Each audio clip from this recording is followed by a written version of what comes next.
Joining us now, Buck Sexton, a radio host and a co-host at Hill TV, and Mara Liasson, national political reporter for NPR and a Fox News contributor. Buck, Nick Sandmann, we just saw, having to defend himself in the harsh glare of the media spotlight. And Nathan Phillips, despite changing his story repeatedly and all the evidence that's emerged, still acting like the aggrieved party. This is why the media has a credibility crisis that just keeps getting worse. We know there was the rush to judgment. I know you talked about it earlier on the show. A lot of people had to walk that one back. But then, even when the video was much more well-known, the full video, yes, the context around it, the horrible racial slurs, anti-gay slurs, things that were said by adults in the presence and directed at 15-year-old kids, you see the way these two sides of the issue, Phillips and Sandmann, are treated in this interview. I mean, Savannah Guthrie is asking a 15-year-old kid, do you think you owe them an apology? An apology for what, Savannah? We've all seen the video. He had somebody come up to him in, I would say, an aggressive fashion and bang a drum in his face. Right, but I think that she had to do a bow to the people who are still critical of him, and she did it gently. He's a kid. But Savannah Guthrie got pummeled from the left and the right for these interviews. Commentator Dan Bongino said she should resign in disgrace. She asked some skeptical questions, but she tread lightly. That's because everything is fodder for the culture wars. I mean, people can't leave well enough alone. The smartest thing that kid said, I wish I could have walked away. Yeah. In hindsight, I wish I would have walked away. In hindsight, I wish a lot of journalists, not all, should have gotten their facts first and then expressed their opinions instead of expressing their opinions first and backfilling the facts to their design. You know, if it's like we don't, you know, this was a Rashomon situation. We saw one clip of tape originally. Apparently, there was other footage of these black Israelites, which got very little. Everybody has to have a take in 5 everybody seconds. has to have a take. And just stop tweeting. You're right. It's just a matter of time before the social media mob comes for you. Well, that's why I think this hits home for so many people. There's a concept out there I think a lot of folks have that if they just don't engage in the culture wars, Mara rightly points out, back and forth all the time, that they won't necessarily get dragged on Twitter. They won't be somebody who's made a national news story a mockery in front of the whole country. These kids didn't do anything. Nothing actually happened in this incident. They were on a school trip. What they did, as we see from the initial reactions to the media, is wear MAGA hats, march for life, and happen to be white kids who go to a Catholic school.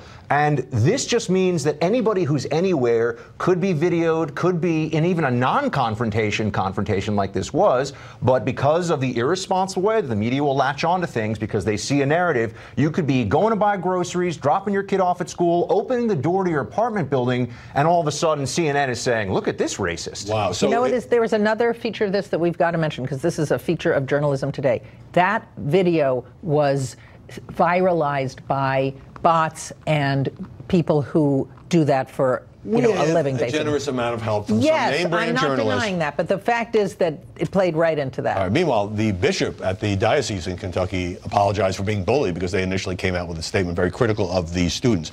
Look, New York Times tech columnist Farhad Manjoo used this as an example of how Twitter is ruining journalism. He says, it tugs journalists deeper into the rip currents of tribal melodrama, your culture wars, Mara, short-circuiting our better instincts in favor of mob-driven and bot-driven groupthink, helps bolster the most damaging stereotypes of our profession.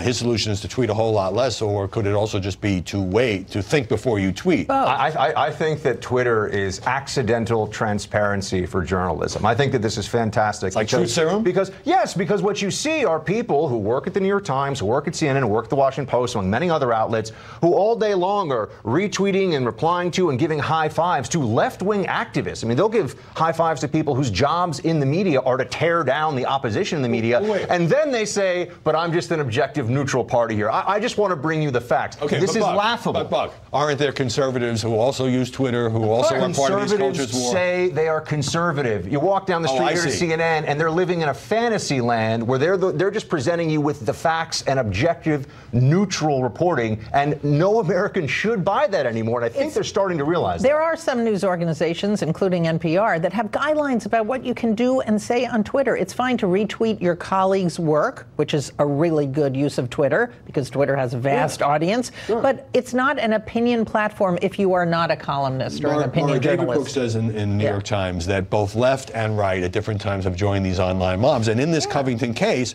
when it looked initially like the kids did something wrong or bad, The liberals went high wire because they thought the narrative was Right. Trump supporting Catholic kids behaving badly. Smirking. That's what they were Yeah, guilty of, by the way. But then when it turned, and now I think it's pretty apparent that they were not the aggressors, conservatives piled on. So I think both sides, you know, have a everybody needs to trigger finger. de-escalate, which isn't going to happen. Right. No, it's not going to happen. And you see from the doubling down now, there's a sense that no apologies, no changes. And I also think that just in terms of media practice going forward, there's been a rejection of holding back and waiting until you have the facts. I mean, she's right. People should wait until they know, especially if they're objective reporters. In this case, it was really hard. In a culture in which many journalists and commentators and bloviators feel that if they don't offer an opinion in 10 seconds, they'll miss the story. But it's more than just what the journalists think. They're trying to feed the beast. They're trying to give their audience what they want as quickly as they possibly can to beat out the competition. And for a lot of these outlets, what they want is a narrative, in this case, these